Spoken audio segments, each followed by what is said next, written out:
मुख्यतः जो जोर दिया जा रहा है वो एक जिला एक उत्पाद पे आत्मनिर्भर भारत योजना, जो कि डायरेक्ट केंद्र से संचालित हो रही है।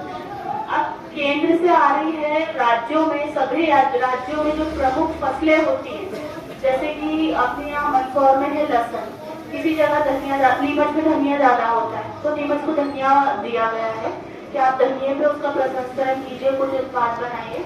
तो अपने यहाँ लहसुन भी है और दूसरे जिलों में जैसे टमाटर दिया है, तो उसकी प्रोसेसिंग, अगर किसी को उसकी प्रोसेसिंग करके बेचना है, जैसे लगाते तो सभी हैं, उत्पादन भी सब लेते हैं, मंडी में बेच देते हैं, मार्केट में बेच देते हैं, वो सब चीजें वहां तक सीमित है, लेकिन उसके बाद भी तो कुछ प्रोसेस है। उद्यानिकी विभाग का पूरा नाम उद्यानिकी एवं खाद्य प्रसंस्करण विभाग है, जिसमें आप उद्यानिकी की फसलों का उत्पादन तो कर रहे हैं, लेकिन साथ साथ आप अगर उसका प्रसंस्करण भी करेंगे तो उसको बोलते हैं वैल्यू एडिशन। आपने किसी चीज की वैल्यू बढ़ा दी तो उसका टमाटर, जैसे मार्केट में जो है ज्यादा रेट मिलेगा, जैसे टमाटर है अभी उसका रेट आपको सबको पता है कि बहुत ऊपर गया। इस साल हम भी देख रहे 2 साल से टमाटर बहुत कम लोग लगाते हैं क्योंकि उसमें वायरस बहुत आ जाता है, ये समस्या सबके साथ। अभी प्याज और टमाटर ये 2 मुख्य ऐसी फसलें हैं जिनके रेट बहुत ज्यादा जाते हैं, तो बहुत हाई हो जाते हैं, और अगर गिरते तो 2 रुपए किलो 1 रुपए किलो में भी बिकता है। तो इसको अगर आप प्रोसेसिंग करते हैं तो यहाँ तो कम है डिमांड, लेकिन जो मेट्रो सिटीज है, दिल्ली, मुंबई, बेंगलोर है, कर्नाटका है, हैदराबाद, ये जो मेट्रो सिटीज है जहाँ पे इनकी खेती नहीं होती, वहाँ इनकी जरूरत जो है बहुत ज्यादा है। अगर आप इसकी प्रोसेसिंग करें, जैसे लहसुन जो है अपने जिले को मिली, इसकी बात करें तो लहसुन केवल अपने यहाँ होती है, बाकी बहुत सारे ऐसे राज्य हैं जहाँ लहसुन का उत्पादन बिल्कुल भी नहीं। उसके लिए योजना है प्रधानमंत्री सूक्ष्म खाद्य उद्यमी उन्नयन योजना। इसके अंतर्गत अगर किसी को प्रोसेसिंग करनी है कोई सी भी फसल की, मान लो जैसे कि अनाज में अगर बात करें तो गेहूं हो गया, चावल हो गया, दाल है, इसमें अनाज फसलों में आता है। फल फसलों में बात करें तो संतरा है, अमरूद है, और अगर मसाले फसलों में बात करें तो मसालों में धनिया है, हल्दी है, मिर्ची है। तो ये जो जितनी भी फसलें हैं, अगर कोई इस पर प्रसंस्करण करना चाहता है तो प्रधानमंत्री सूक्ष्म खाद्य उन्नयन योजना जो चल रही है, पीएमएफएमई की योजना, उसके अंतर्गत अपना स्वयं का रोजगार स्थापित कर सकता है। क्योंकि ये योजना जो है वो आत्मनिर्भर भारत योजना है के अंतर्गत आ रही है, तो उसमें किसानों को जो है वो आत्मनिर्भर बनाने के लिए, जैसे अभी मैंने बताया कि खाद्य प्रसंस्करण विभाग भी है, तो अगर किसी को प्रसंस्करण करना हो, उत्पादन तो सभी कर रहे हैं, लेकिन अगर किसी को प्रसंस्करण पे जाना हो, उसका कोई उत्पाद बनाना हो, जैसे खाने पीने का कोई आहार बनाना हो, तो उसके लिए भी योजना है। उसके लिए वो योजना लोन बेस्ड योजना है। अगर आप स्वयं का रोजगार स्थापित करना चाहते हैं तो उसके अंतर्गत मान लो किसी को आटा चक्की लगानी है या किसी को मसाला चक्की लगानी है, तो उसमें आपका एक पूरा प्रोजेक्ट बनेगा, और प्रोजेक्ट के आधार पे आपको जो फाइल है वो बैंक में जमा होगी, और फिर वो बैंक उस पर लोन देगा। सपोज आपका जो प्रोजेक्ट है वो 5 लाख का हुआ या 10 लाख का पूरा प्रोजेक्ट आपने बना लिया, तो उस पूरे प्रोजेक्ट पे जो है वो 35% की सब्सिडी है, 35% अनुदान है।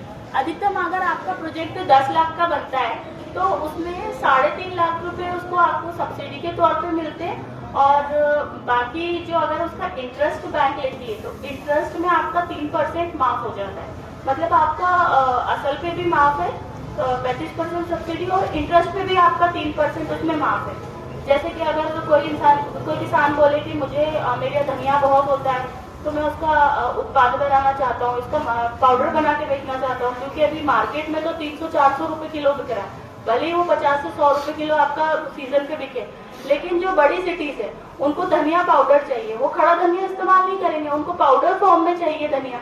तो अगर आप उसका पाउडर बना के चक्की से पीस के उसकी पैकिंग करके अगर आप देते हो तो उसका भी मार्केट रेट बहुत ज्यादा मिलेगा। इसलिए मैंने बोला वैल्यू एडिशन। अगर आप उसका उत्पाद का प्राइस बढ़ाना चाहते हो, उसकी कीमत बढ़ानी है आपको, तो आप उसको ना उसका फॉर्म चेंज कर दो, मतलब उसका जो रूप है, उसका आकार है, उसको चेंज करके मार्केट में बेचो। जैसे टमाटर की बात आई तो टमाटर में आप उसका सॉस बना सकते हो, उसकी प्योरी बना सकते हो, और जैम, जैसे फलों में बात आई अमरूद वगैरह, तो जैम, जेली, केचप, ये सब चीजें बनती है। तो ये क्या उनका एक अलग ही रूप है जो कि ना हाई और मेट्रो सिटीज में जो है वो ज्यादा डिमांड में रहता है। अब लहसुन की बात जैसे मैं कर रही थी अभी, तो लहसुन में अगर किसी को उसकी प्रोसेसिंग करनी हो तो लहसुन में ग्रेडिंग मशीन आती है, साथ में उसकी छिलने की मशीन आती है और पेस्ट की मशीन आती है। ये पूरा प्रोजेक्ट बनता है, वो आपके ऊपर है कि आपको मशीन कितने की खरीदनी है। आपका पूरा प्रोजेक्ट सपोज आपका 20 लाख का बना तो आपको उस पर 7 लाख रुपए तो शासन की तरफ से सब्सिडी मिलेगी।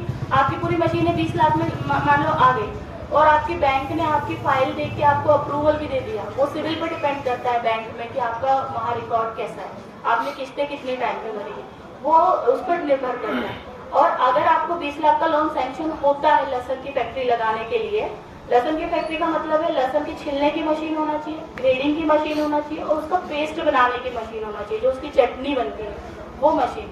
और इस पे अगर आपका पूरा प्रोजेक्ट सैंक्शन होता है तो 7 लाख की सब्सिडी तो शासन की तरफ से मिलेगी आपको, और उसके बाद में जो इंटरेस्ट लगेगा उस पर 3% माफ है, जैसे पहले बताया था मैंने। तो ये भी बहुत अच्छी योजना है और इसमें काफी किसान और काफी लोग जो है इंटरेस्ट ले रहे हैं। इस योजना में जो है वो मिनिमम उम्र 18 वर्ष है और अधिकतम की कोई सीमा नहीं है। हाँ, लेकिन जो संबंधित व्यक्ति इसमें लाभ लेना चाहता है उसके पास 1 बीघा जमीन स्वयं की होनी चाहिए, ये अनिवार्य है।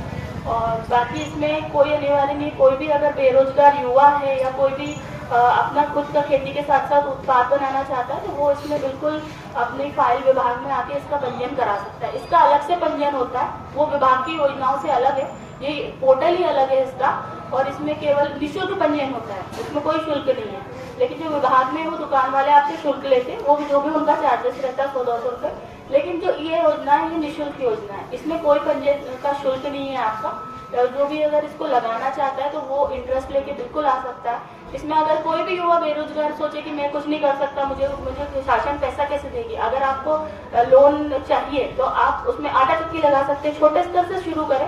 हम लोग ये बोलते हैं कि छोटे छोटे स्तर से अगर आप शुरू करोगे तो जैसे आत्मनिर्भर की जो योजना है यही साकार हो पाएगी। आप देखिए कि अभी जैसे ये कोरोना का जो दौर आया था, इसमें ग्रामीण स्तर पे सब चीज की पूर्ति हो गई थी, केवल शहरी स्तर पे ऐसा है जो उनको वो चीजें उपलब्ध नहीं हो पाती, क्योंकि हमारे गाँव में क्या है कि सब चीजें उपलब्ध रहती है। हम लोग अपनी सारी चीजें जो है वो मतलब अपनी पूर्ति कर लेते हैं, हमें किसी के ऊपर ज्यादा निर्भर नहीं रहना पड़ता है। केवल हम खुद ही गेहूं उगाते हैं, हम खुद ही अनाज उगाते, सब्जियां उगाते हैं, लेकिन जो शहरी क्षेत्र में इनको निर्भर रहना पड़ता है। तो हम ये चाह रहे हैं, शासन की ये मंशा है कि हर गाँव आत्मनिर्भर बने, हर शहर आत्मनिर्भर बने और किसान भी आत्मनिर्भर बने। ये जो प्रोजेक्ट लॉन्च हुआ है इस मतलब 2 साल से जो चल रहा है, ये इसी मतलब आधार पे चल रहा है कि हमें किसी के सामने हाथ नहीं फैलाना पड़े, हमारा स्वयं का अगर रोजगार होगा और इसमें अगर कोई इंटरेस्ट लेके काम करे तो निश्चित तौर पे ये सफल ही होगा।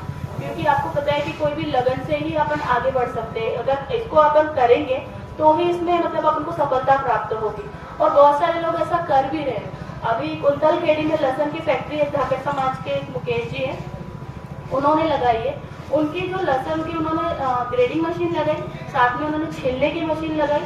उनकी कैपेसिटी भी बहुत अच्छी है मशीन की, और उसके छिलने के बाद में अभी वो है ना उसको मार्केटिंग पैकिंग कर करके दे रहे हैं। और उन्होंने ज्यादा कुछ नहीं किया, केवल जो आसपास के ढाबे थे, जो होटल्स थे, उनसे कांटेक्ट कर लिया, क्योंकि उनको छिली छिलाई लहसुन मिल गई थी। उसमें बहुत मेहनत लगती है और उन्होंने मतलब उनको इतना डिमांड आती है उनके पास कि वो पूर्ति नहीं कर पाते, उनको एक्स्ट्रा वर्क करना पड़ता है डिमांड पूरी करने के लिए, और वो बहुत दूर दूर तक सप्लाई करते हैं। जैसे कुंतलखेड़ी से वो राजस्थान एरिया में भी सप्लाई कर रहे हैं, और उनके पास दिन भर फोन आते हैं कि आज हमारे इतने कुंटल लहसुन छिली हुई चाहिए, इतने कुंटल चाहिए, पर वो क्या उसकी पूर्ति नहीं कर पा रहे, और दूसरा कोई व्यक्ति आगे आ नहीं रहा है अभी उसको करने के लिए। अगर जगह जगह छोटे छोटे यूनिट लग जाए तो एक कंपाइल करके उसको आपके पूरे उत्पाद को एक शासन की तरफ से अगर एक उसको समूह बनता है फ्यूचर में, या कोई बड़ा व्यापारी आता है और आपका माल पूरा लेता है, तो वो आपको भी पूरा बेनिफिट मिलेगा। क्योंकि छिली छिलाई लहसुन फिर यहाँ से आपको पता है दिल्ली मुंबई हाईवे बन गया है, नेशनल हाईवे, तो डायरेक्ट जो है आपका माल दिल्ली जाएगा, मुंबई जाएगा, क्योंकि वो जो ट्रांसपोर्टेशन की सुविधा है वो भी उपलब्ध हो गई है।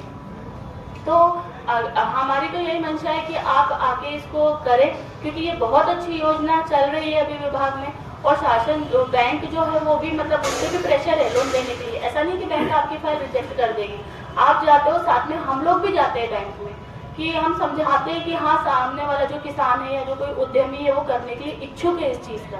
तो अगर आपका इंटरेस्ट है तो शासन भी मदद करेगा, विभाग भी आपकी पूरी मदद करेगा। इसमें बड़े अधिकारी और कलेक्टर साहब हमारी भी हर हफ्ते 15 दिन में मीटिंग लेते रहते हैं कि इसमें कितनी प्रगति हुई। वो इसलिए क्योंकि छोटी छोटी यूनिट अगर लगेगी तो चीज़ों की आसानी से पूर्ति हो जाएगी। अब धनिये का अगर फॉर्म चेंज होगा, अगर वो पाउडर बन के बिकेगा या लहसुन का पेस्ट बन के बिकेगा या फिर अगर हल्दी का पाउडर, मिर्ची का पाउडर बन के बिकेगा तो उसके रेट आपको भी अच्छी मिलेगी। बहुत सारे लोग कर भी रहे हैं। पास में टकरावत गाँव है, यहाँ पे एक बंसोरी जी करके है, वो भी धनिये का पाउडर उन्होंने चक्की लगा ली बड़ी, 25 लाख का लोन लिया उन्होंने और वो भी पूरा पाउडर बना के उनका रामधनी मंडी वहाँ मतलब बहुत दूर दूर तक जाता है, दिल्ली बेंगलोर वहाँ तक जाता है उनका। और अभी हमने जैसे प्रोजेक्ट जो स्टार्ट करवाए हैं इस योजना में, उसमें मैं आपको बताऊं, इसमें हमने एक संतरे की फैक्ट्री का एक करवाया है। जैसे संतरा आपके यहाँ बिक जाता है लेकिन उसको अगर जूस फॉर्म में बेचें, उसका जूस निकाल के बड़े से उसमें, तो उसकी जूस की भी पैकिंग करें, उसमें प्रिजर्वेटिव मिला के, तो उसकी भी डिमांड बहुत ज़्यादा है। क्योंकि कोरोना में क्या है, विटामिन सी की कमी हो गई थी तो सबके संतरे के रेट आपको भी पता है कि सबके रेट बहुत ज़्यादा हो गए थे, ये भी आपको पता है। तो संतरे की जूस की डिमांड भी बहुत ज़्यादा है क्योंकि वो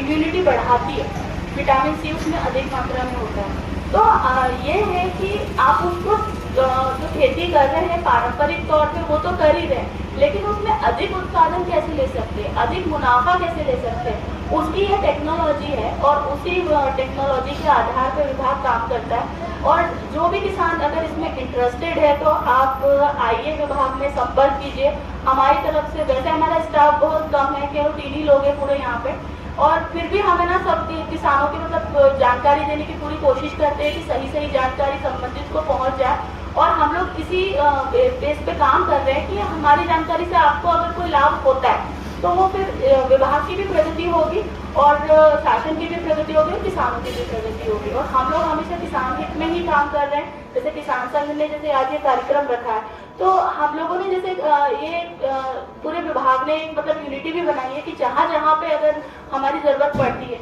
तो अगर संगोष्ठी नहीं भी हो तो हम लोग वहाँ चले जाते हैं और बताते हैं। भानपुरा में भी एक बैंक की तरफ से संगोष्ठी हुई थी तो उसमें भी हमने जाके, क्योंकि किसान थे तो हम लोग जमीन से जुड़े हुए हैं, तो हम लोगों ने वहाँ पर भी जाके किसानों को सब जानकारी दी थी कि ये योजना चल रही है। क्योंकि जानकारी से अगर वंचित रहेंगे तो फिर कुछ नहीं कर पाएंगे और हमारा तो काम ही यही है जानकारी देना। इसलिए आपको भी अगर कोई जानकारी चाहिए या मेरी अभी इतनी बातों में अगर कोई चीज़ आपको कमी लगती है या कोई शंका है अभी नहीं पूछ पाते तो शासकीय उद्यान विभाग का कार्यालय है शामगढ़ नर्सरी, शासकीय पौधशाला मंदसौर की शामगढ़ की, तो वहाँ पे आके आप संपर्क कर सकते हैं और निश्चित तौर पे आपको पूरी जानकारी और सही जानकारी मिलेगी। धन्यवाद।